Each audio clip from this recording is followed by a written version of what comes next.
Assalamualaikum warahmatullahi wabarakatuh. Kembali lagi di channel Lambe Horor. Di kesempatan kali ini saya akan menceritakan sebuah kisah yang berjudul Aroma Jagal Mustika. Cerita masih sama yang ditulis oleh akun Twitter yang bernama @korean666. Sebelum aku masuk ke dalam cerita, aku cuma ingin meluruskan saja karena banyak pertanyaan. Mengapa di Kayu Aro menggunakan bahasa Jawa?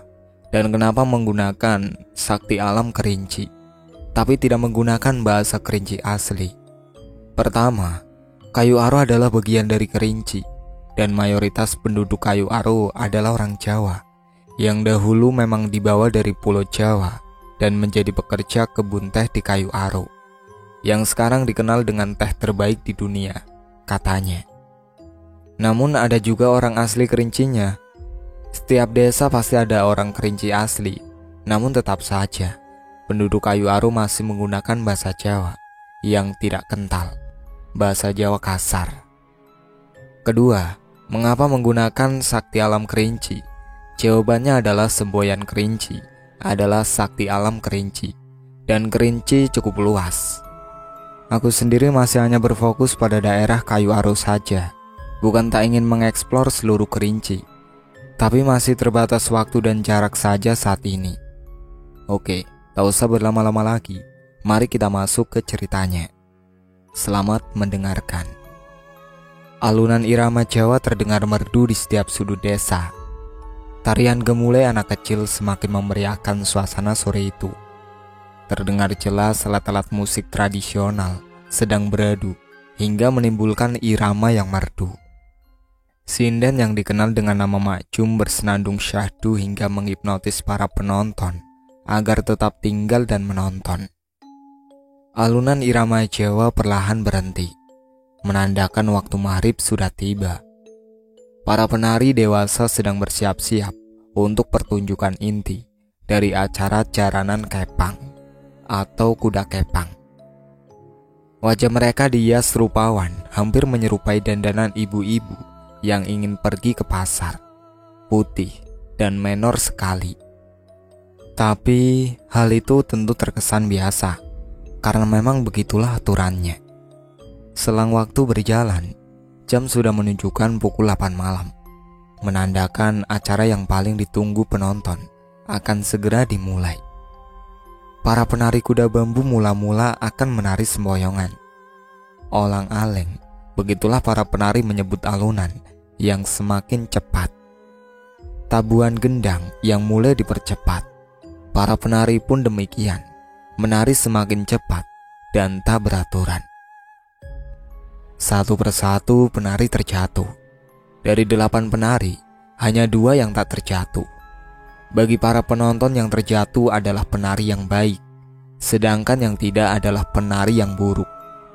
Hal ini bukan lagi lemah gemulainya cara mereka menari, melainkan apa yang penari simpan dan jaga ketika menari. Namun bagi penari sendiri, tidak begitu senang jika harus terjatuh ketika menari. Alasannya simpel. Yang pertama, karena ia akan kotor jika terjatuh. Dan yang kedua, ia akan malu ditonton orang ramai. Sedangkan dirinya tidak sadarkan diri, namun dengan fisik yang masih terjaga. Di saat itulah penonton mulai sedikit tegang. Kenapa? Bukankah mereka senang seharusnya? Penonton akan mulai tegang ketika para penari yang terjatuh mulai mencari temannya. Mereka akan mencari penonton yang memiliki isian atau semacam kodam yang ia dapat di tempat perguruan mereka. Kadang tanpa mencari, para penonton justru malah mengundang isian mereka untuk hadir dan unjuk gigi pada acara jaranan itu. Menarik. Terlihat seperti debus yang dicampur dengan tabuhan Jawa dan tarian lemah gemulai.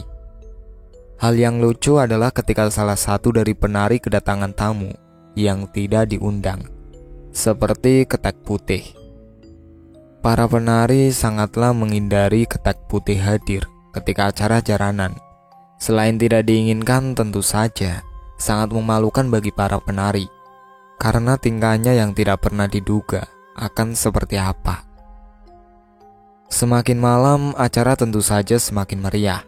Isian yang tua-tua mulai berdatangan dan semakin memeriahkan acara. Hal yang menarik adalah para penari dan penonton yang harus mengeluarkan isian mereka dan mengembalikan kesadaran tubuh pemiliknya. Ada yang mudah, ada juga yang susah. Yang mudah tentu saja cepat sadar, sedangkan yang susah itulah isian yang tua. Terkadang isian akan meminta hal yang aneh, mulai dari meminta tabuhan gong yang beraneka suara, meminta daun yang susah dicari, dan yang lain sebagainya. Malam berlalu, pagi sudah hampir datang.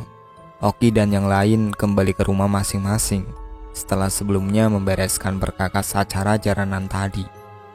Badan Oki terasa sakit sekali. Lidahnya seperti mati rasa. "Gar, tadi aku makan apa?" tanya Oki yang masih meludah-ludah karena risih dengan lidahnya yang tak jelas apa yang dirasakannya. "Mana aku tahu, aku juga masuk tadi," jawab Linggar, yang memang satu motor dengan Oki menuju ke rumah. "Oh, emang goblok," saut Oki geram. "Ngomong apa kamu?" "Angnan ongok yo," jawab Linggar dengan logat Minangnya yang kental. Iya, Linggar asli orang Minang. Orang tuanya berasal dari Padang, dan Linggar baru pindah di Kayu Aro pada tahun 2009 setelah kejadian gempa Padang yang mengakibatkan rumahnya rusak parah. Hingga keluarga mereka pindah dan membeli rumah di daerah Batu Lapang. Singkat cerita, Linggar mulai mengenal satu persatu orang di sekitar, dan salah satunya adalah Oki. Oki memang jauh lebih tua dari Linggar. Oki saat itu sudah kelas 2 SMA, sedangkan Linggar masih kelas 3 SMP. Tapi karena badan Linggar besar, wajahnya pun terlihat sama dia dengan Oki. Hingga pada suatu ketika mereka berdua memutuskan untuk ikut pada sebuah padepokan atau perguruan silat yang bernama Langgam Jiwo, bukan nama asli. Setahun berlalu, ilmu tenaga dalam mereka semakin terasa, hingga mereka diajukan menjadi penari pada setiap acara jaran kepang. Mulanya, Oki dan Linggar hanya menjadi penari biasa saja, hingga mereka berdua bertekad untuk membuka kurungan, atau semacam membuka isian yang dijadikan sebagai penjaganya. Membuka kurungan sendiri bukanlah sesuatu yang mudah. Ada beberapa ritual yang harus dilakukan, dan juga pantangan yang harus tetap dijaga. Mohon dikoreksi jika berbeda dengan aturan buka kurungan di padepokan lain. 2 hari berlalu, Oki dan Linggar belum lama pulang dari sekolah. Aktivitas seperti biasa, duduk santai di ruangan depan sembari menyesap rokok dan kopi hitam mereka. Tak berapa lama kemudian datang teman mereka yang lain, Karto, Erik, dan Alex. Mereka bertiga termasuk dalam padepokan Langgam Jiwo yang juga sama-sama menjadi seorang penari. Kurungan mereka pun berbeda-beda. Salah satu yang diketahui adalah Karto. Dia didampingi oleh Banaspati sedari dia masih kecil, menurut cerita Oki. Di antara mereka berlima, Kartola yang memiliki kodam paling tua, yang didapat bukan dari padepokan, melainkan adalah sebuah turunan dari sang kakek. Obrolan ringan pun dimulai, hingga mereka terhenti pada obrolan yang cukup membuat semuanya berpikir. Kalau kita narik gimana?" tanya Alex yang tiba-tiba bertanya tentang masalah menarik. Dalam dunia padepokan Langgam Jiwo, mungkin di tempat lain juga, narik adalah sebuah aktivitas mengambil pusaka atau harta yang tak kasat mata, baik dengan izin ataupun secara paksa. Alex sendiri ingin menguji kemampuannya yang sudah lama ia asah selama beberapa tahun belakangan. Selain untuk menambah ilmu bagi Alex, pusaka yang diincar juga bisa dijadikan uang dan dijual ke tempat penanda benda keramat. Beberapa yang pernah Alex tarik adalah salah satunya koin emas bergambar Soekarno. Alex menjual koin itu dengan harga yang cukup fantastis, berkisar 500.000 per keping. Berbeda dengan koin asli yang dikeluarkan Bank Indonesia, koin yang Alex dapat semacam koin yang sengaja ditanam dan ditutupi acian agar tidak ditemukan orang lain. Namun sayangnya Alex terlalu kalap hingga hal ini menjadi bumerang bagi dirinya. Selama 3 minggu Alex tidak bisa keluar dari rumahnya. Hal yang buruk saat itu adalah ia selalu berteriak minta tolong. Entah kepada siapa saat didatangi Pak Men, pemilik padepokan Langgam Jiwo. Pak Men malah merasa geram dengan kelakuan Alex. Pasalnya ia tidak memberitahu kepada Pak Men bahwa dirinya telah menarik benda gaib yang seharusnya masih berada di tempat. Untuk balasan atas kesalahan itu, Pak Men tidak mau menolongnya. Kembali ke pembicaraan, Karto, Eri, Linggar, dan Oki terkejut mendengar pernyataan Alex yang ingin kembali narik. "Kowe wis pernah mangan ginjal bakar nggak, Lek?" Saut Karto yang gemas dengan ucapan Alex. Kalian bisa kan pakai bahasa Indonesia Raya saja? Kalau nggak bisa bahasa Minang, kalian kira aku asbak di sini?" Kata Linggar yang juga ikut geram, bukan karena Alex, melainkan karena teman-temannya menggunakan bahasa Jawa, dan ia merasa asing. "Iya wes, kita bahasa Indonesia Raya saja," kata Erik setuju dengan medok Jawanya. "Jadi gini ya Lek, pertama, Pak Men udah kecewa sama kamu karena kamu narik gak minta izin dulu. Kedua, kamu narik di tempat yang salah." Lanjut Karto menyangga ajakan Alex tadi. "Ya udah, kita minta izin aja sama Pak Men," tegas Alex. Sedangkan yang lain hanya mendengarkan tanpa bersuara. "Loh, kok malah minta izin? Alasannya apa coba kita narik?" Jawab Karto. "Ya kamu tahu, alasannya cuma duit, apalagi?" kata Alex dengan gayanya yang memang tengil. "Wah, rusak ini. Temen otaknya dempet di pantat ya gini." Saut Karto tak tahu lagi harus bagaimana menghadapi sikap Alex yang terlalu egois. "Lah, memang mau narik di mana? Dan apa?" tanya Linggar tiba-tiba setelah terdiam sesaat.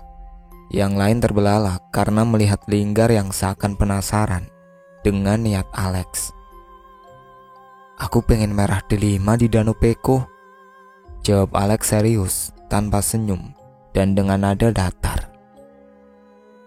"Lah, ngapain narik kalau gitu? Di pasar yang jual juga banyak di toko cincin," kata Linggar polos. "Bukan yang itu, Gar. Ini merah delima asli. Kabar yang beredar di tengah padepokan sebelah, cuma ada beberapa merah delima asli yang ditanam oleh ajudannya CSO.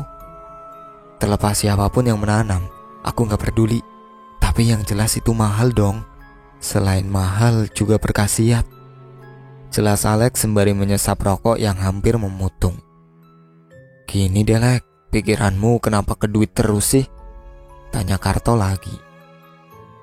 "Semua manusia butuh uang kali Kar, santai aja sih," jawab Alex masih tetap tengil. Karto terdiam sesaat, seolah sedang memikirkan sesuatu, hingga akhirnya keluar kalimat dari lisannya dengan nada menantang. "Oke, aku ikut," kata Karto, membuat keempat temannya bereaksi heran. Bukankah tadi Karto yang menahan niat Alex untuk kembali melakukan aktivitas menarik benda pusaka, dan sekarang malah dia ikut-ikutan ingin melakukannya. "Serius mas?" tanya Oki menyelidik mendekatkan wajahnya ke arah Karto. "Iya, tapi dengan syarat," jawab Karto. "Yah, pakai syarat cok. Apa syaratnya?" saut Alex bertanya. "Iyalah, harus iku. Syaratnya simpel. Aku gak mau kalau cuma merah delima yang diambil. Lawang di sana banyak mustika, kenapa harus mengambil satu toh?" jelas Karto. "Emang ada apa aja?" tanya Oki penasaran. Sedangkan Linggar kembali mengehem, tanda harus kembali dengan bahasa Indonesia agar dia jelas. Banyak pastilah yo. Tapi katanya yang paling mantap cuma 4. Ada keris pasti itu. Ada popok wewe. Ada batu MD. Nah, yang satu aku lupa. Jelas Karto. Mendengar penjelasan itu, keempat teman Karto berpikir dalam-dalam. Benda sebagus itu sangat mahal dan tentu sangat berkhasiat bagi mereka. Ditambah mereka semua mendengar kata popok wewe. Itu adalah yang paling diidam-idamkan oleh banyak murid padepokan. Udah, gini aja. Nanti malam kita ke Danau Peko. Kita pastikan aja ada apa saja di sana. Setuju. Ajak Linggar yang mimik wajahnya terlihat sumringah. Aku gak ikut yo, nenekku lagi sakit, gak bisa ditinggal, kata Erik. Ya udah, gak apa-apa, salam aja buat nenek, saut Karto menenangkan. Mantap iku. Ya wis, nanti malam kumpul di rumahmu ya Ki, jawab Alex yang sekarang terlihat lebih senang. Jangan lupa siapin minyak sama bontot, mana tahu lapar nanti Lex, kata Karto kepada Alex, hanya untuk mengingat apa saja yang akan dibawa. Adzan Nisa sudah bergema di penjuru desa, dan tibalah saatnya mereka akan memastikan mustika apa saja yang ada di Aroma Peko.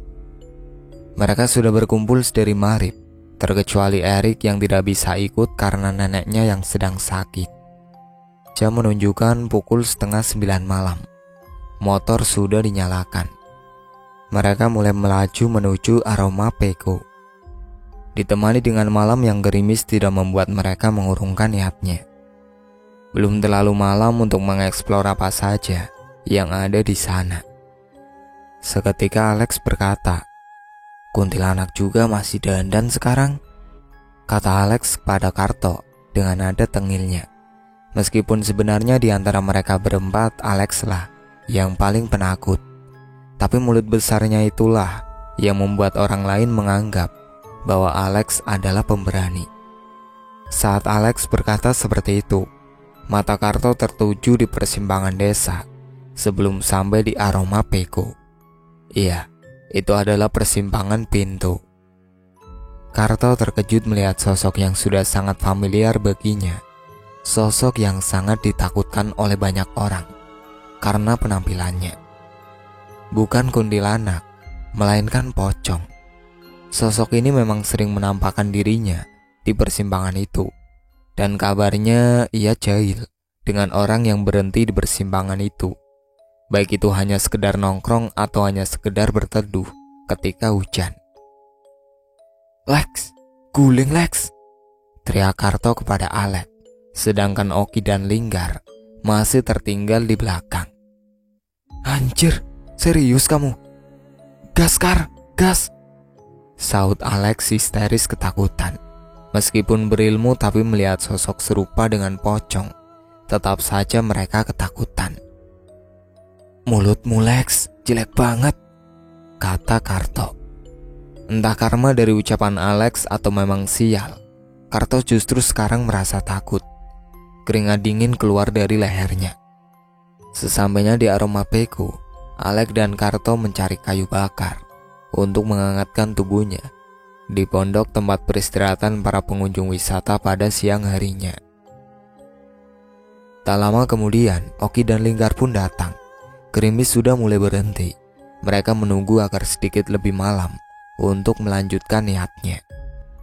Jam sudah menunjukkan pukul 10:30 malam. Sudah cukup malam untuk mulai beraktivitas.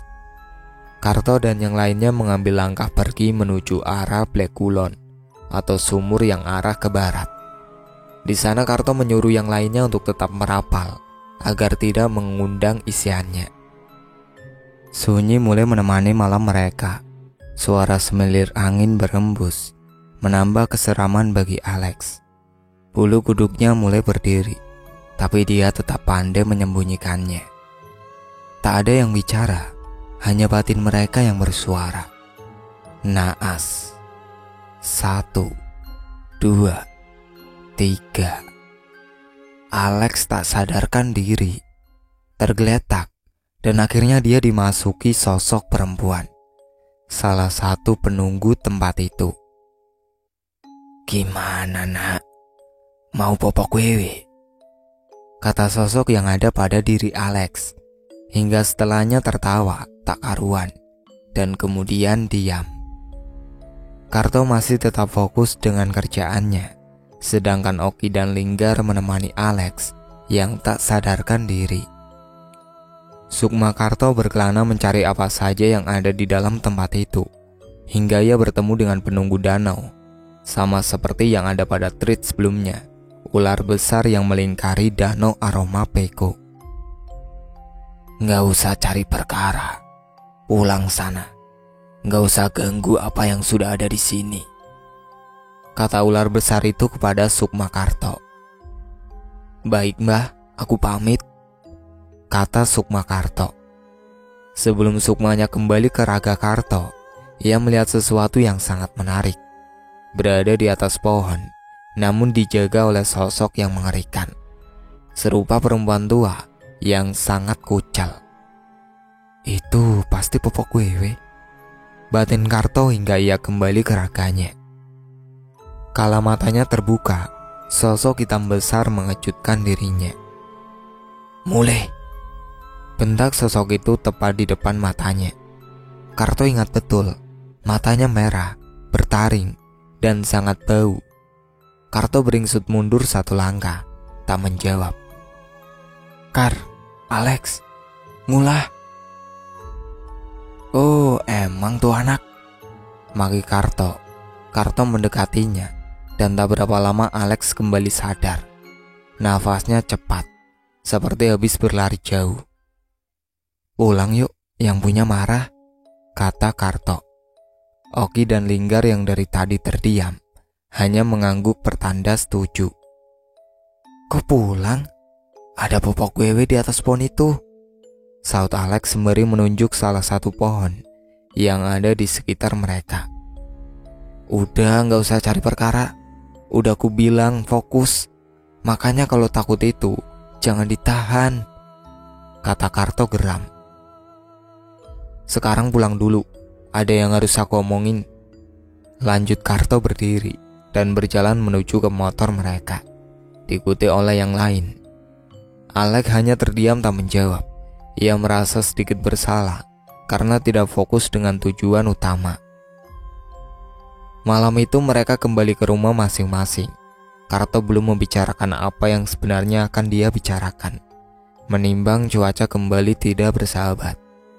Tidak terjadi apa-apa saat mereka pulang dari Aroma Peko. Namun sepanjang perjalanan menuju ke rumah, Karto tidak bicara satu kata pun.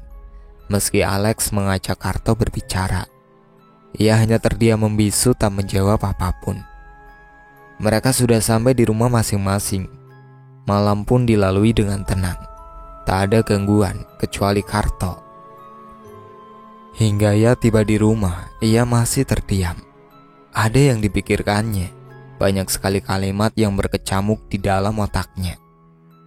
Terlebih ketika ia bertemu dengan ular penunggu danau Aroma Peko. Tak sedetik pun ular itu menghilang dari pikirannya. Karto mulai memejamkan mata, berikhtiar, memanjatkan puji-pujian, dan meminta petunjuk. Sebenarnya apa yang ia pikirkan? Pikirannya kembali mengembara ke danau itu. Kala matanya terbuka, sosok hitam besar dengan mata merahnya itu kembali muncul di depan matanya. Sontak Karto terkejut dengan apa yang ia lihat. Sosok itu hanya diam dan menatap Karto dengan mata merahnya. Karto hanya terkejut, dia tak takut. Untuk malam ini dia mengejutkan Karto kedua kalinya, hingga dia bersuara tanpa membuka mulutnya.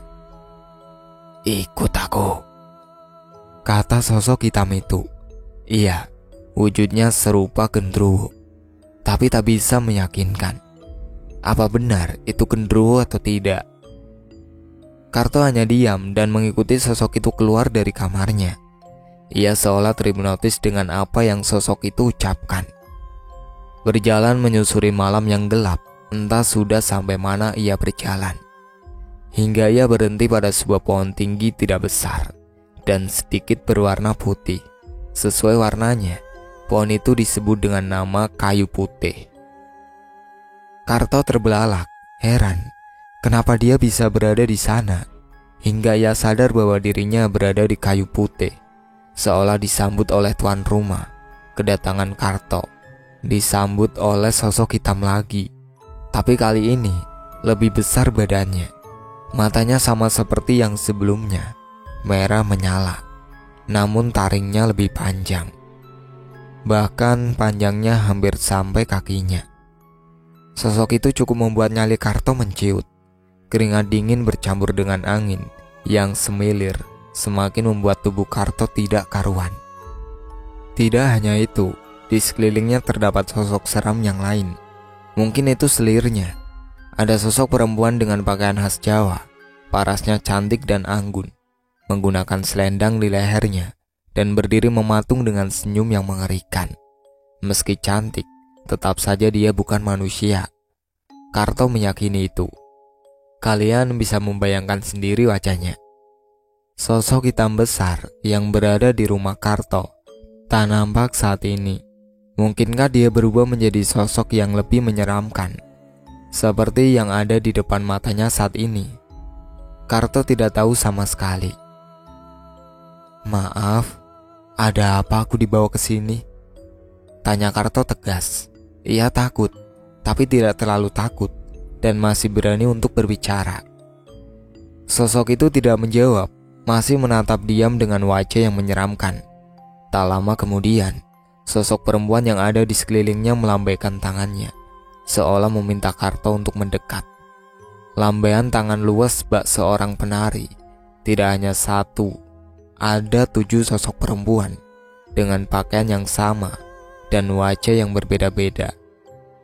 Karto perlahan mengambil langkah untuk mendekat. 1-2 langkah terpaksa ia tapaki.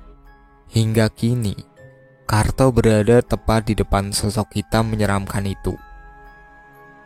Atus, jawab sosok hitam itu tanpa membuka mulutnya. Suaranya bergema, hingga perlahan sosok itu menghilang, lenyap entah kemana. Karto yang hanya diam mengamati, ternyata ia menemukan sebuah sumur kecil. Mirip sekali dengan sumur yang ada di perkebunan, tempat petani menyimpan air, yang dialiri sebuah mata air. Karto sangat ragu antara menuruti sosok ini atau bukan. Dalam pikirannya berkecamuk, iya atau tidak, saling bergelut dalam pikirannya. Jika ia tidak melakukan apa yang diucapkan sosok itu, jelas saja ia akan kembali diikuti oleh makhluk yang jelas saja tidak patut untuk dijadikan teman bicara. Tanpa pikir panjang, Karto membuka semua pakaiannya, hingga tak selai benang pun ada di tubuhnya. Saat ia mulai mendekat, ia dikejutkan dengan jatuhnya sebuah benda di dalam sumur itu. Seketika itu pula, air di dalam sumur bercahaya, dan benda yang jatuh itu adalah 7 buah jeruk nipis. Karto semakin tidak kuat menahan dingin saat ini. Tak perlu berlama-lama, dan tak perlu memikirkan dari mana asal semua ini. Yang dipikirannya hanyalah lekas selesai dan lekas pulang. Setidaknya ia menemukan sesuatu di kayu putih. Setelah air mulai dicampur dengan air jeruk, 1 siraman air dari tangan membasahi kepala Karto. Seketika itu pula, semua penghuni tempat muncul, baik dari memedi kelas amatir hingga kelas kakap. Termasuk pula yang sangat Karto takuti, bungkusan berwarna putih, alias pocong. Makhluk-makhluk ini seakan sedang menonton sebuah pertunjukan, diam dan menikmati. Karto sudah mulai menggigil, tak tahan lagi harus berada di dalamnya, hingga ia beranjak dari sumur itu. Saat itulah pertanyaan Karto terjawab. Sosok hitam tersebut mengantarkan Karto ke sebuah mustika berwarna hijau.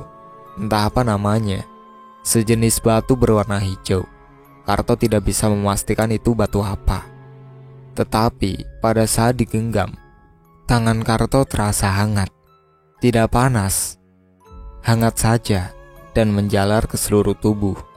Badan yang awalnya menggigil menjadi hangat, tidak panas, tidak pula dingin. Hal itu terjadi selaras dengan perginya makhluk-makhluk yang tadi sempat menonton Karto mandi. Karto yang seakan sumringah melihat apa yang dia dapat. Segera ia memakai pakaian dan pergi menuju pulang ke rumahnya. Sial, perjalanan yang harus dihadapi Karto sangatlah jauh. Ia harus berjalan kiloan meter untuk sampai ke rumah. Ada rasa geram karena dituntun ke tempat yang cukup jauh. Entah berapa puluh dedemit yang ia temui, mulai yang standar baginya hingga yang paling Karto takuti. Meski takut, apalah yang bisa ia perbuat selain menahan dan mempercepat jalannya. Lebih dari 1 jam ia berjalan, hingga akhirnya ia sampai di depan pintu rumah. Sebelum ia masuk ke dalam rumah, terdengar suara berbisik di telinganya. Jangan dilepaskan. Suara yang entah dari mana datangnya, Karto tersentak dan buru-buru masuk ke dalam rumah. Saat melihat jam, sial, sudah hampir subuh. Dari mana kamu, Kar? Tanya bapaknya yang keluar dari kamar. Oh, dari tempat Oki, Pak. Ada perlu untuk acara besok, Pak. Kau udah bangun, Pak? Jawab Karto seraya bertanya. Matanya gak lihat apa? Ini sudah mau subuh. Mau membangunkan manusia desa dulu. Jawab bapaknya sembari berjalan ke kamar mandi untuk mengambil air wudhu. Karto langsung masuk ke dalam kamar sembari menunggu adzan subuh. Ia memandangi benda yang ia dapat. Kalau emang kamu baik, tetap bersamaku. Kalau kamu buruk, pergi dari hidupku. Kata Karto membatin sembari menatap mustika itu sebelum ia meletakkannya ke dalam kotak berisi pusaka yang ia kumpulkan, sembari mengucap bismillah.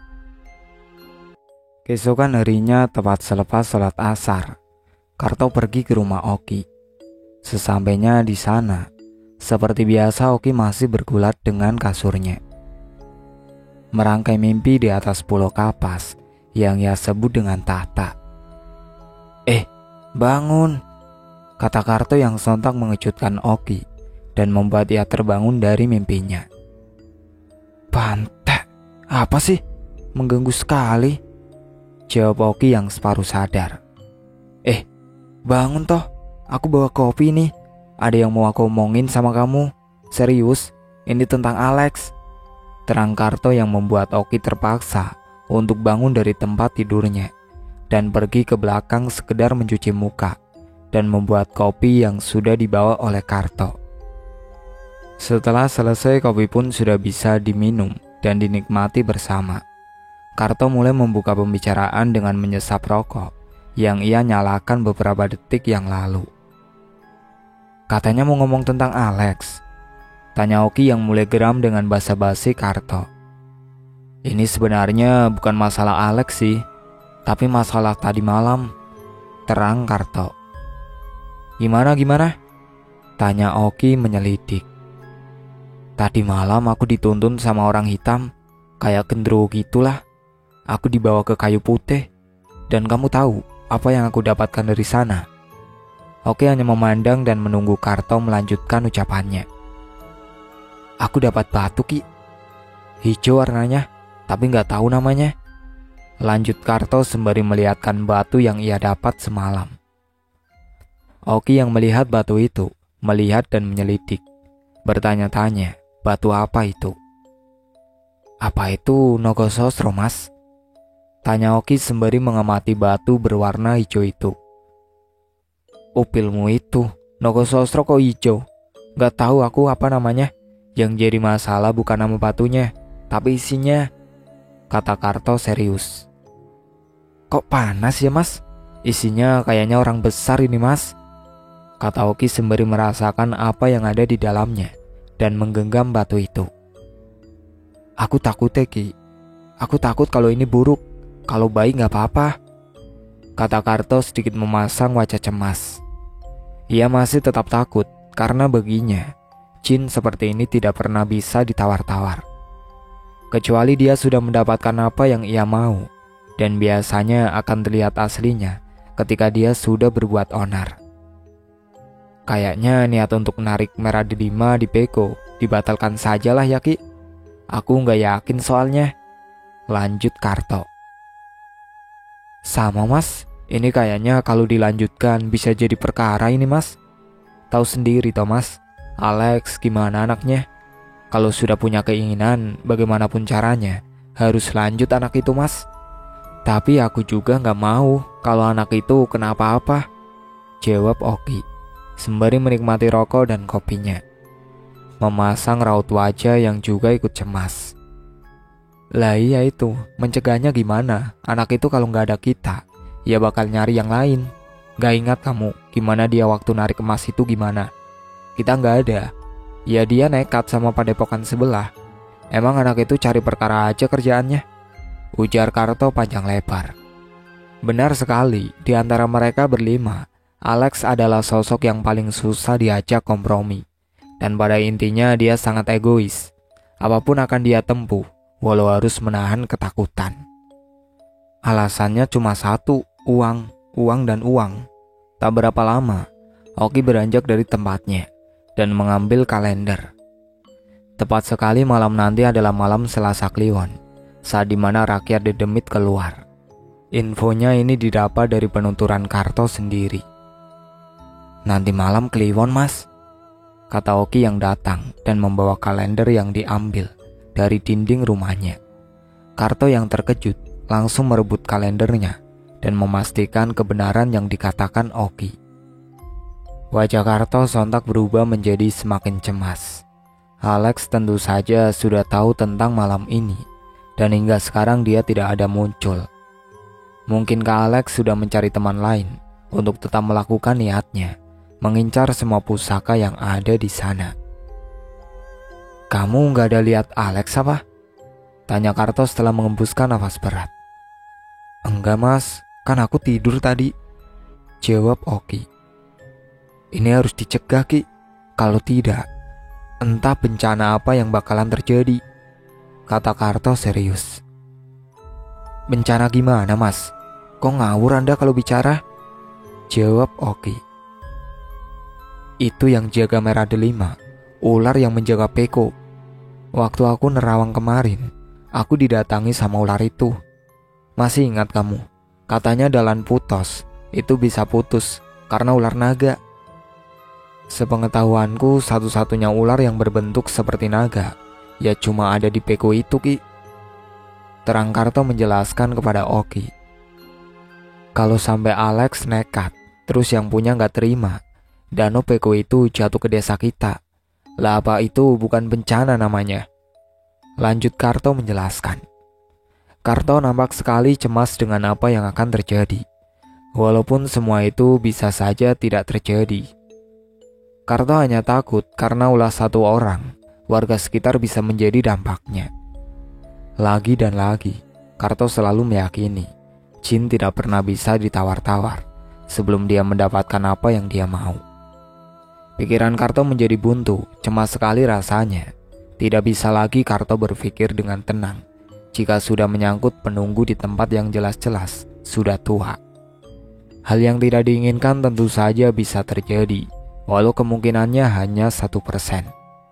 Mendadak saja ketika pikiran Karto berkecamuk, batu yang berada di meja tiba-tiba saja bergetar dan berubah warna menjadi merah kehitaman, seperti merah darah kental. Sontak saja hal itu membuat keduanya beringsut mundur, takut, heran, dan terkejut.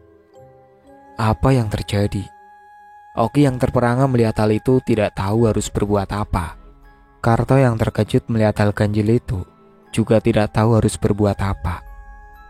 Kita bawa saja ke tempat Pak Men nanti malam, kata Oki yang wajahnya sangat memucat. Ya nggak bisa, ini Selasa Kliwon, orangnya ya keluar, jawab Karto yang juga masih cemas. Oki yang mendengar jawaban itu kembali terdiam dan kembali berpikir. Batunya masih menyala berwarna merah dan masih bergetar. Tidak tahu apa yang terjadi dengan batu itu. Karto mengamati batu itu dengan wajah khawatir, membatin rapalan yang ia ketahui. Mata Karto mulai tertutup. Tak berapa lama batu yang semula memerah serupa darah, kini makin mengerikan. Batu itu berubah menjadi hitam kelam, pekat sekali. Melihat hal itu Karto menjadi geram. Ia raih batu yang berada di atas meja itu. Namun hal yang lain malah terjadi. Batu itu justru seperti sedang berada dalam api yang besar. Panas sekali, tangan Karto seakan melepuh, meskipun tidak secara fisik. "Ki, buang sajalah batunya. Pantek bener kok," ujar Karto memaki batu itu. "Weh, wegah, takut. Bukannya aku membuang itu, Mas," jawab Oki ketakutan. Dengan terpaksa Karto melepas bajunya dan mengambil dengan beralaskan baju yang ia kenakan. Usahanya sia-sia. Baju yang ia gunakan untuk alas tangan juga ikut panas. "Udah gini aja lagi, batunya kamu aja yang bawa. Gak panas kalau dipegang kamu. Habis ini kita ke tempat Pak Men," ujarnya. "Ya udah yuk," jawab Oki. Mereka berdua pun pergi ke rumah Pak Men. Rumahnya tidak terlalu jauh dari rumah Oki, tapi tetap harus menggunakan motor agar tidak terlalu lama sampai. Jaraknya hanya 1 kilometer saja dari rumah Oki. Di perjalanan Oki serasa melihat hal ganjil. Benar dugaan Oki, batu itu ditunggu oleh sosok hitam besar, persis seperti yang dideskripsikan oleh Karto. Oki tidak bersuara, dia hanya diam dan menunduk saja. Tidak lama mereka sampai di rumah Pak Men. Benar Pak Men sudah berada di rumah, bahkan baru sampai di rumah. "Kula nuwun," kata Karto dan Oki mengucap salam. "Monggo, di dapur Kar, Ki," jawab Pak Men yang berteriak dari arah dapur. Mereka langsung masuk ke dalam dapur dan bersalaman dengan Pak Men. "Baru pulang, Pak," kata Oki membuka percakapan. "Iya Ki, capek nyemprot tempatnya Mbah Faidan," jawab Pak Men. "Sebentar, aku buatkan kopi dulu," lanjut Pak Men, beranjak dari duduknya. "Gak usah Pak, kita baru saja ngopi." "Sudah, diam toh, tenang saja di sini. Enak-enak kopiku. Gak kalah sama punyanya Mak Jum," saut Pak Men. "Sebenarnya loh Pak," kata Karto terpotong. "Sudah, aku sudah tahu," potong Pak Men. "Makanya ngopi dulu biar cerita bisa tenang. Kalau mau ngobrolin batu itu kan," lanjut Pak Men menebak tujuan mereka. Oki dan Karto sudah tidak heran dengan kelebihan Pak Men yang mengetahui tujuan kedatangan mereka. Mereka hanya diam sembari menunggu kopi mereka datang, yaitu kopi kedua untuk sore ini bagi mereka. "Jadi mau gimana?" tanya Pak Men sembari menyuguhkan kopi untuk mereka. Pak Men juga tidak ketinggalan dengan kopinya sendiri. "Gini loh Pak, aku bingung. Gak ada angin, gak ada petir. Kok batunya menyala sendiri? Terus tahu-tahu jadi hitam begini Pak," jawab Karto menceritakan kronologi singkat dan melihatkan apa yang terjadi dengan batu itu. Pak Men memegang batunya dan tidak ada reaksi apapun darinya. Ia hanya memandang seolah mengamati apa yang ada di dalam batu itu. "Batunya gak apa-apa, isinya yang bikin perkara. Ini bisa jadi baik, ya bisa jadi buruk. Tergantung kamunya gimana," Pak Men menjelaskan. Oki dan Karto hanya mengernyitkan dahinya seolah tak paham. "Gimana sih Pak? Gak paham aku," tanya Karto kebingungan. "Intinya, batunya simpan aja. Biar tinggal di sini dulu. Besok sudah balik kayak semula," jawab Pak Karto mencoba meredam kebingungan Karto, juga Oki. "Oh iya Pak, ini masalah Alex. Dia mau ambil merah delima di Peko," lanjut Karto. "Biarkan saja. Sampai tua gak bakalan merah delima itu keluar.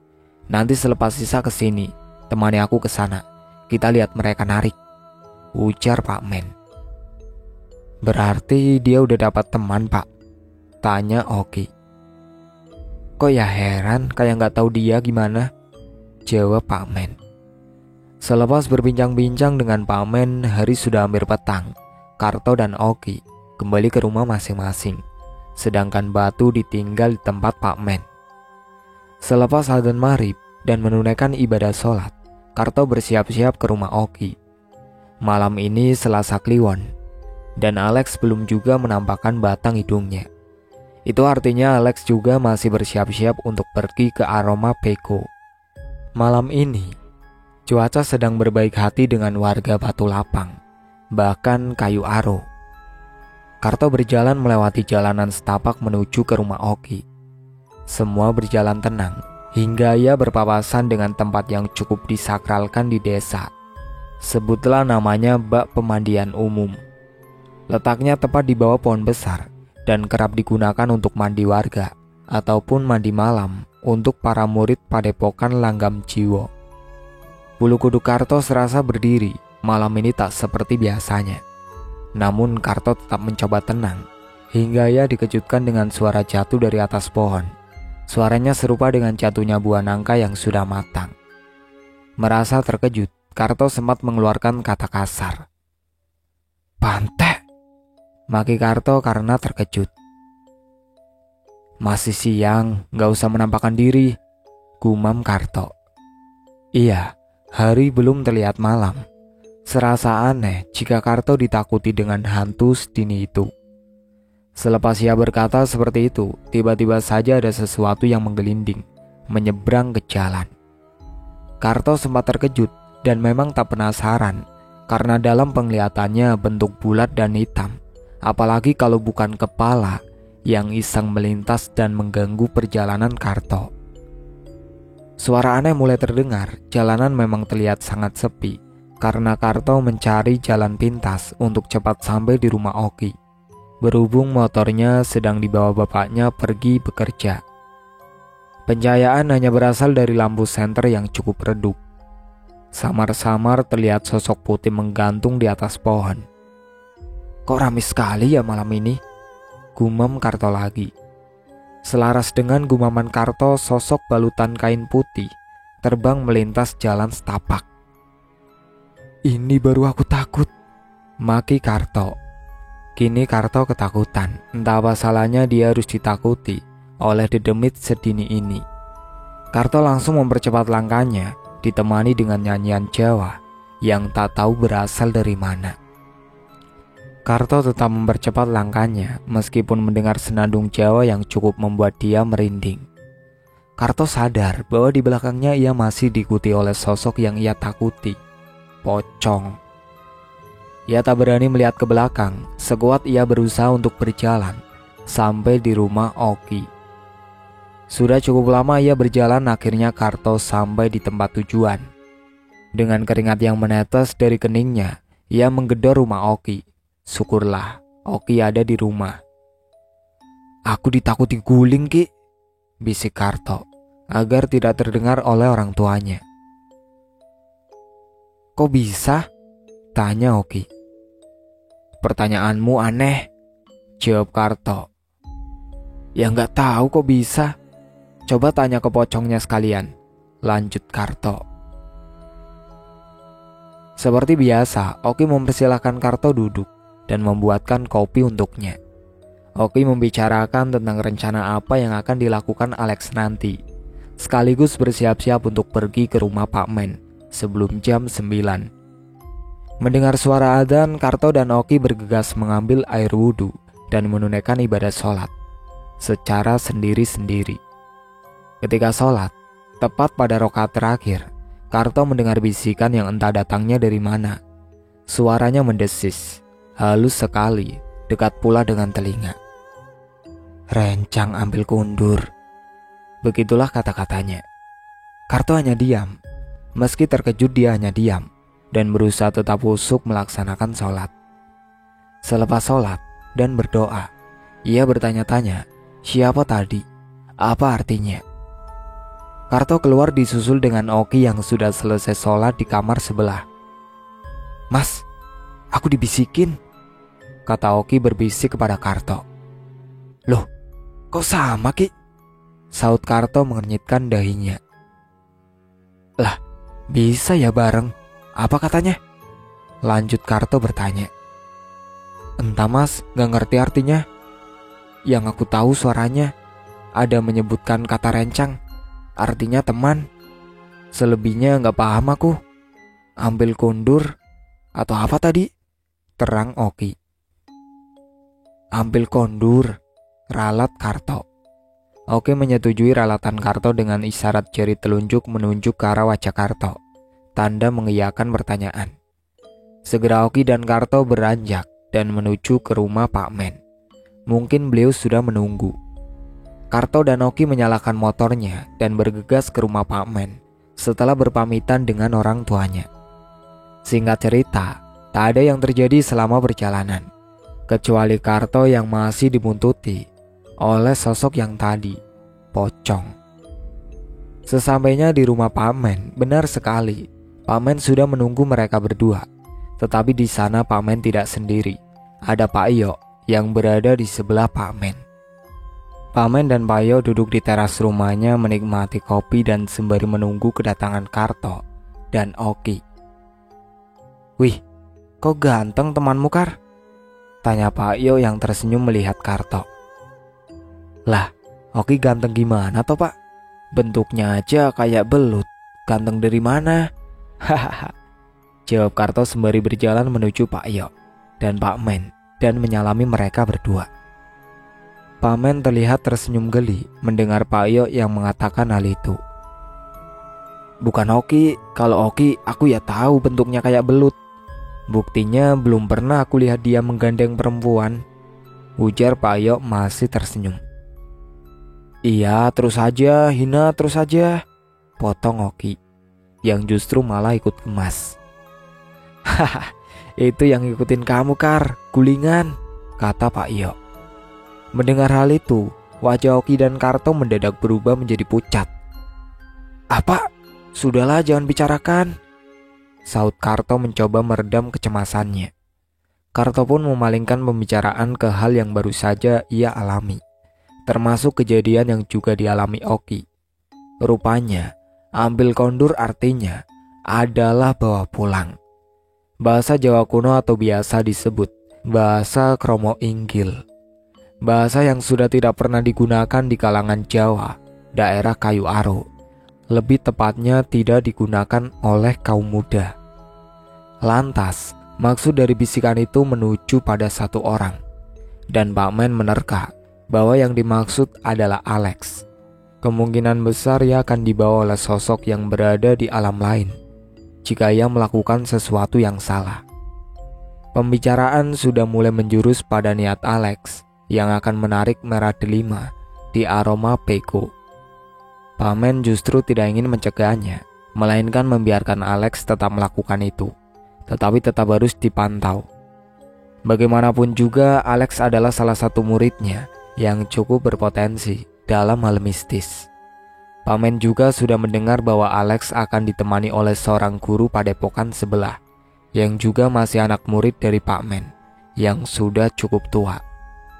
Pembicaraan berlangsung cukup lama, hingga tak sadar jam sudah menunjukkan pukul 11 malam. Karto, Oki, Pak Men, dan Pak Iyo bergegas menuju ke aroma peko. Selama perjalanan semua berjalan lancar, kecuali Karto. Lagi-lagi Karto, dan ia masih tetap saja diikuti oleh pocong. Entah kenapa, Karto yang menyadari itu sedikit emosi dan geram. "Sana pergi!" maki Karto yang membuat Oki hanya heran. Iya, walaupun Oki paham akan hal itu, selaras dengan makian itu, pocong itu pun menghilang entah kemana. Karto bersyukur akan hal itu, perasaannya sudah lebih tenang. Sesampainya di sana mereka langsung mencari tempat menunggu kehadiran Alex dan yang lain. Suasana sangat mencekam malam itu, terang, dan bulan pun memancarkan sinarnya, menambah kengerian yang ada di sana. Beberapa dedemit pun ikut bergabung dengan mereka, walaupun yang menyadari hanya Pak Men dan Pak Iyo. Tapi tentu saja Pak Men dan Pak Iyo tidak membuat Karto dan Oki panik. Mulai dari kuntilanak, pocong, genderuwo, juga pemilik popok yang ada di pohon seberang, dan masih banyak lagi. Cukup lama mereka menunggu, akhirnya Alex dan yang lainnya datang. Mereka berempat salah satunya juga mereka kenal, termasuk guru padepokan sebelah. Karto dan Oki terbelalak melihat apa yang ia lihat. Linggar juga berada di sana.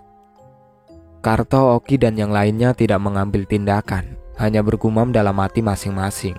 mereka masih mengamati apa yang akan terjadi nantinya. Semua orang yang datang bersama Alex sudah berada di tengah danau. Mereka berdiri di sebuah pondok, hampir mirip pentas, dan menyiapkan semuanya, mulai dari minyak-minyakan, pusaka pembantu, sesaji lengkap dengan ayam. Setelah semua keperluan disiapkan, Alex, Linggar, dan 2 orang lainnya mulai menghadap satu sama lain, duduk membuat lingkaran. Sedangkan Karto dan Oki dan yang lainnya masih mengamati. "Perasaanku gak enak gini, Yok," bisik Pak Men kepada Pak Yok. "Gimana?" balas Pak Yok berbisik. "Aku takut yang dibawa ini bukanlah Alex," ujar Pak Men. "Udah lihat aja, nanti kalau ada apa-apa baru kita turun," jawab Pak Yok menenangkan Pak Men yang merasa khawatir, tak seperti saat pertama tiba di lokasi. Karto mencuri dengan bisik-bisik antara Pak Yok dan Pak Men. Mungkin yang mereka maksud adalah Linggar. Tapi Karto lebih memilih diam dan pura-pura tidak mendengar. Bulan semakin terang menyinari danau. Cahayanya memantul dan menyelinap di antara dedaunan pohon-pohon besar. Malam semakin larut, suasana menjadi semakin mencekam. Satu persatu dedemit mulai menunjukkan dirinya secara gamblang dan mendekat ke arah pondok tempat Alex dan yang lainnya berada. Jelas saja mereka tidak suka tempatnya diganggu oleh manusia serakah. Tidak bisa menahan nafsu untuk sekedar membiarkan apa yang sudah tertanam oleh alam. Suara cekikikan yang entah berasal dari mana membuat Oki sedikit takut. Suara gemuruh dan kilat yang terkadang menyambar. Meskipun jelas-jelas tidak ada hujan, bahkan awan mendung pun tak ada terlihat. Air di danau yang semula tenang, kini seolah terombang-ambing, serupa air dalam ember yang sengaja diguncangkan. Suasana yang semula hanya mencekam, kini berubah menjadi sangat mencekam. Oki berpegangan di tangan Karto, dan Karto membiarkan hal itu. Dia paham bahwa Oki sedang ketakutan. Kini, angin yang mulai berembus kencang dan menerbangkan dedaunan yang jatuh ke dasar tanah. Aroma kemenyan tercium kuat. Satu persatu pusaka dan mustika perlahan keluar. Semua pasang mata menyaksikan itu. Air di danau membentuk pusaran, dan mulailah pusaka Toa Jimat dan mustika keluar dari pusaran itu. Yang pertama keluar adalah popok wewe, kedua keris, entah apa namanya aku lupa, ketiga keris semar mesem, dan yang keempat adalah yang paling utama, yaitu MD atau merah delima. Pusaka dan mustika itu berjejer lurus ke atas dan mendekat ke arah pondok tempat Alex dan yang lainnya berada. Pak Yo dan Pak Men yang menyadari hal itu mulai merapal beberapa bacaan yang Karto sendiri belum pernah mendengarnya. Tetapi pusaka dan mustika itu seolah sedang melawan untuk mendekat ke arah pondok. Karto dan Oki yang mengamati sembari menahan ngeri, melihat keempat orang yang berada di pondok itu berdiri dan menghadap ke arah keempat pusaka dan mustika itu. Hampir dekat dengan pondok, tiba-tiba saja, entah karena apa, semua pusaka dan mustika itu menghilang lenyap dari pandangan mereka, termasuk pula Karto dan Oki. Sedangkan Pak Yo dan Pak Men masih duduk bersila dan menutup matanya. "Aku tahu, Yo," kata Pak Men berbisik. "Iya, aku juga.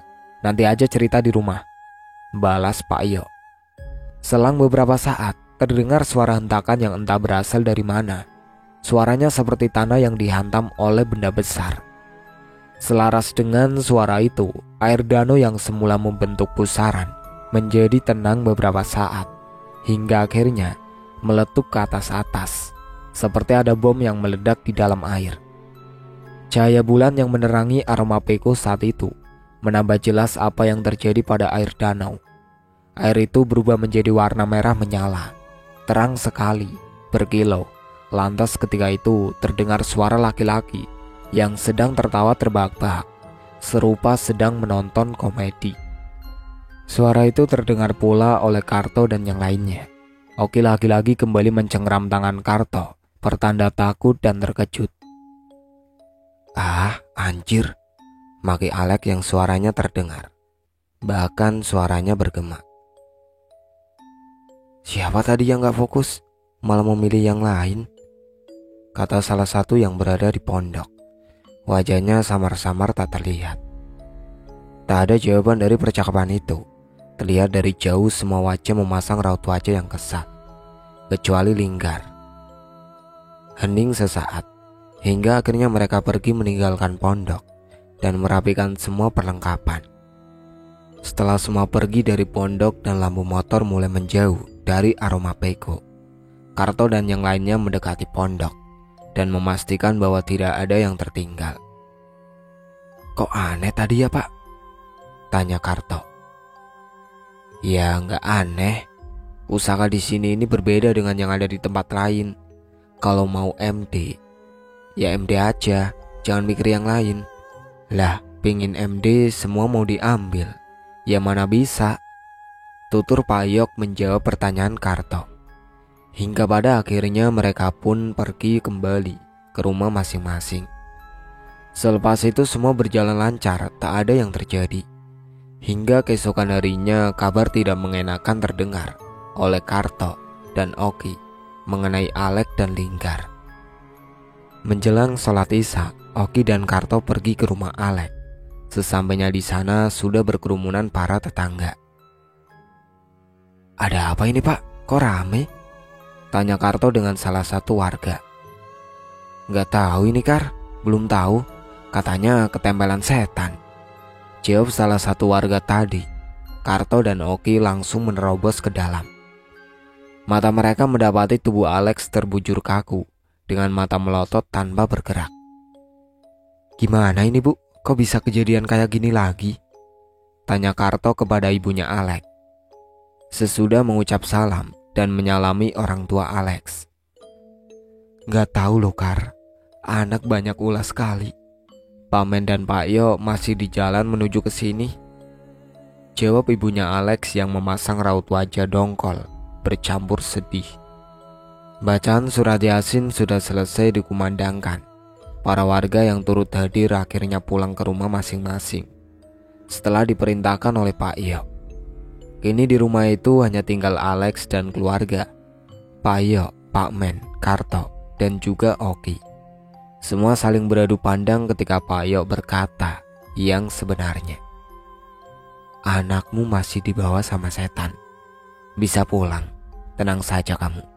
Ini kejadiannya sama seperti Linggar. Cuma Linggar masih muda diobati. Kalau Alex ini, ya memang dibawa. Terang Pak Yo. Berarti yang kemarin benar Pak, sahut Karto. Iya Kar, setan itu memang sudah tahu dengan niatnya anak ini. Alhamdulillah, bukan Linggar yang dibawa. Kalau iya, kasihan masih kecil jadi makanan setan. Jawab Pak Yo. Terus bagaimana ini Pak? Tanya Karto lagi. Ya mau bagaimana lagi, belum ada yang bisa dilakukan kecuali ikhtiar. Tapi insya Allah Alex gak bakal lama di sana. Dia pasti kembali. Tutur Pak Yo menenangkan situasi yang bersedih. Pak Yo menceritakan semuanya apa yang telah terjadi pada Alex. Kata Pak Yo, mungkin itu adalah sebuah ganjaran baginya karena terlalu serakah dan nafsu akan hal yang serupa. Pak Yo dan Pak Men berpamitan setelah mencoba menjelaskan apa yang sudah terjadi. Sehari berlalu, Linggar sudah bisa beraktivitas seperti biasa. Namun dia sekarang menjadi pribadi yang berbeda dan tidak lagi bergabung dengan Karto dan kawan-kawan lainnya. Ia lebih memilih untuk menjaga jarak dengan Karto dan kawan-kawan. Itu pun juga sesuai yang diminta oleh orang tuanya. Karto dan kawan-kawan mencoba untuk memahami akan hal itu. Orang tuanya tentu tidak mau anaknya bisa saja nanti menjadi korban serupa seperti Alex. Ditambah Linggar sudah lama diwanti-wanti oleh ibunya untuk tidak mengikuti dunia padepokan seperti itu, dengan alasan adat yang jelas sudah berbeda, dan juga alasan menyangkut masalah akidah dan agama. Malam itu, tepatnya malam Jumat, para warga sudah selesai membaca Yasin di rumah Alex. Tak tinggal pula Karto dan Oki sama seperti warga yang lain. Yasinan hanya untuk membantu mendoakan agar Alex lekas sembuh. Setelah semua warga keluar dan kembali ke rumah masing-masing, mata Alex yang semula tertutup layaknya orang tidur, kini kembali melotot seolah marah. Selaras dengan itu matanya mengeluarkan air mata. Melihat hal itu, tangis ibunya Alex menjadi semakin kencang. Pak Yok mengambil tindakan dan mencoba untuk menerawang. Rogo Sukmo, begitulah katanya. Cukup lama Pak Yok terdiam dan bersila, dibantu pula dengan Pak Men. Ada sekitar 15 menit suasana rumah menjadi hening dan mengerikan. Tawa menggelegar terdengar. Suaranya sama seperti suara tawa saat berada di Aroma Peko 2 hari yang lalu. Tak hanya itu, pintu belakang rumah Alex digedor kencang hingga membuat orang tua Alex menjadi ketakutan. Angin kencang menyeruak masuk ke dalam rumah, selaras dengan kembalinya Pak Men dan Pak Yok dari Merogo Sukmo. Alex bisa pulang, tapi ada syaratnya, ujar Pak Yok. Apa syaratnya, Pak? Kata ibunya Alex. Alex harus dimandikan air 7 sumur.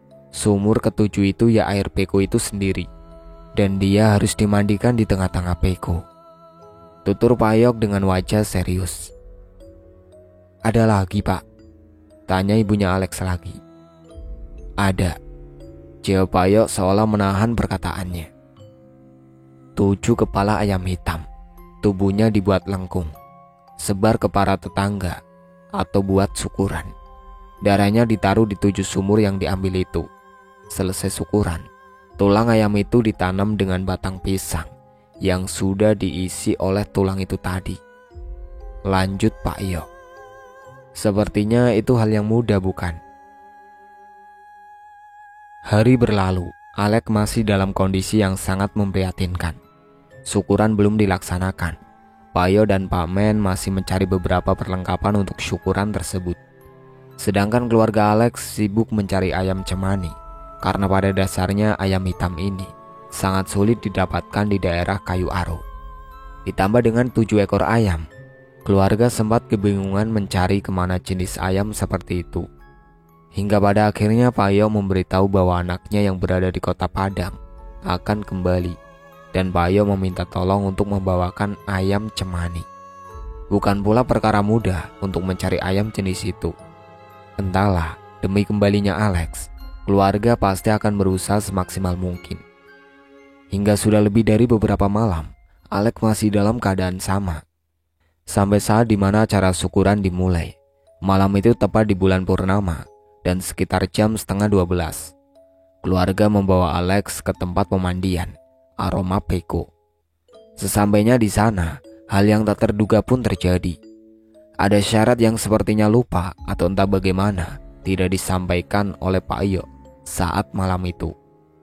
Ternyata hal yang dilupakan adalah semua yang ikut dalam kegiatan kemarin harus ikut mandi, kata Pak Yok. Terus bagaimana? Tanya Karto yang juga ikut dalam memandikan itu. Ya dijemput, kata Pak Yok. Akhirnya dengan malas, Karto menjemput Linggar dan 2 orang lainnya untuk ikut dalam acara pembersihan malam ini. Sedangkan yang lain menunggu dan mempersiapkan semuanya. Sesampainya Karto di rumah Linggar, hal yang sudah dipikirkan selama perjalanan terjadi. Ia disambut oleh makhluk hitam besar yang serupa dengan hari yang lalu. Karto mengabaikannya. Yang jadi permasalahannya lagi adalah saat bertemu dengan orang tua Linggar. Maaf Bu, malam-malam begini mengganggu, kata Karto saat pintu rumah Linggar dibuka dan disambut dengan wajah kusamnya Ibu Linggar. Bagaimana? Tanya Ibu Linggar ketus. Begini Bu, saya dapat amanat dari Pak Yok untuk menjemput Linggar karena Alex harus dimandikan. Jadi, terang Karto terpotong. Tak kau lihat dari sudah malam ini, kata Ibu Linggar dengan nada membentak. Iya, saya tahu Bu, tapi masalahnya kalau Linggar nggak ikut, Alex nggak bisa dimandikan Bu, karena Linggar ikut andil waktu Alex pergi narik barang. Terang Karto sabar. "Anda, ya sudah, tunggulah sebentar," saut Ibu Linggar menahan emosi. Walaupun Linggar tidak salah, Linggar tetap ikut andil di dalamnya. Selang beberapa saat, Linggar keluar dengan pakaian yang sudah lengkap, seolah sudah mendengar pembicaraan tadi. "Pergi kita lagi," ajak Linggar. "Kamu pergi-pergi aja, jemput yang dua lagi. Kamu tahu kan rumahnya?" tanya Karto. Linggar hanya mengangguk seolah paham. "Langsung saja ke Peko, aku sudah telepon bapak-bapak itu. Terus katanya iya mereka sedang di jalan," kata Linggar. "Bener nih, main-main aku pecahin keningmu nanti," saut Karto meyakinkan Linggar. "Iya bang, kami sudah tahu, bapak-bapak itu bilang kemarin," terang Linggar. Sesampainya kembali ke Aroma Peko, benar, dua orang lainnya sudah sampai di sana. Proses memandikan Alex akan segera dimulai. Linggar dan dua lainnya bersedia untuk memandikan Alex. Alex dipapa menuju ke arah pondok di tengah danau, dan Linggar membawa air yang sudah diambil dari 7 sumur tempo hari. Sedangkan yang lain menunggu di atas, termasuk pula Pak Iyo dan Karto. Air sudah diguyurkan ke badan Alex. Sedikit informasi, Linggar dan dua lainnya hanya menggunakan air danau saja. Mulai dari kepala hingga kaki, cuaca yang begitu dingin tentu membuat Linggar dan yang lainnya merasa menggigil.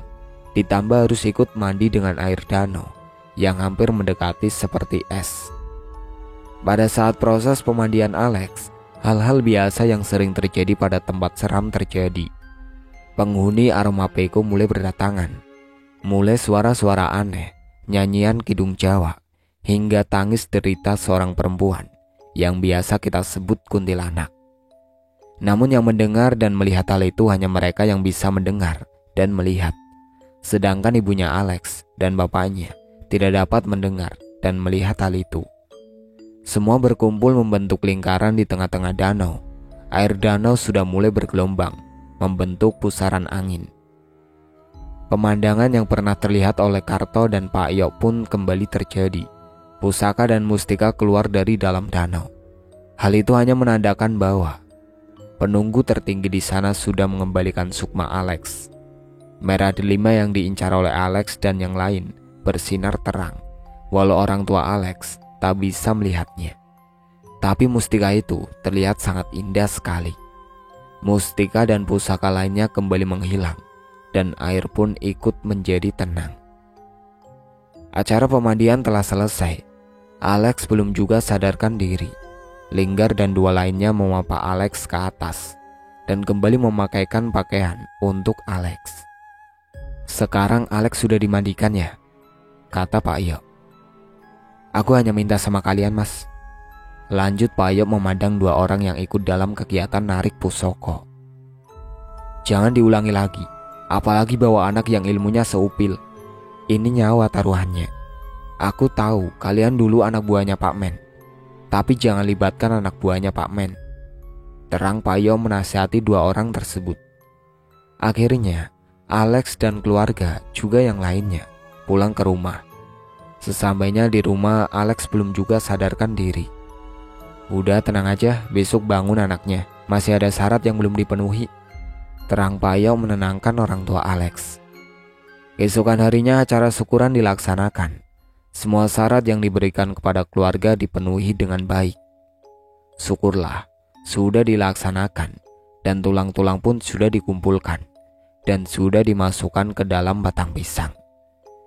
Pada proses ini Karto dan Pak Yok yang mengambil alih. Tepat jam 12 malam harinya, Karto dan Pak Yok membungkus batang pisang yang sudah diisi tulang ayam cemani tadi dengan menggunakan kain mori atau kain kafan. Karto dan Pak Yok mulai menggali hingga terasa cukup dalam. Karto dan Pak Yok siap untuk mengubur batang pisang itu. Saat mulai mengubur, terdengar suara jeritan dari dalam, dan itu suara Alex menjerit. "Udah gak apa-apa Karma itu, biarkan saja, sebentar lagi sembuh. Bangun, bangun itu," terang Pak Yok dengan raut wajah santai. Karto masih mendengarkan jeritan Alex dari dalam. Jeritan itu seolah sedang menggambarkan Alex sedang disiksa atau entahlah, seolah sedang dalam kesakitan yang luar biasa. Tidak ada yang berani memanggil Pak Iyo karena memang sebelumnya sudah diberikan perintah untuk tidak mengganggu dalam proses penguburan. Batang pisang yang hampir mirip dengan pocongan itu membuat Karto sedikit ngeri melihatnya. Satu tumpuk tanah mulai menimbun tubuh pisang tersebut, ditemani dengan jeritan Alex dan cekikikan perempuan yang entah datang dari mana. Hingga semua tubuh tertutup rapat dengan tanah, Pak Iyo memberi tanda serupa, nisan, tapi bukan nisan, hanya untuk tanda saja, tak lebih dari itu. Selepas itu Karto dan Pak Iyo membersihkan dirinya dan kembali masuk ke dalam rumah. Saat itu pula Alex terbangun dengan wajah yang menyesal. Tangis dari matanya menggambarkan bahwa mungkin saja dia kapok dengan apa yang terjadi. Jangan diulangi lagi ya Alex, cukup 2 kali saja kamu membuat kembar mamak bapakmu, kata Pak Iyo dengan nada lembut. Iya Pak, maaf sudah buat salah, jawab Alex dengan tangis yang masih terisak. Satu persatu pun pulang kembali ke rumah masing-masing, dan sejak saat itulah Alex menjadi pribadi yang pendiam, berubah total.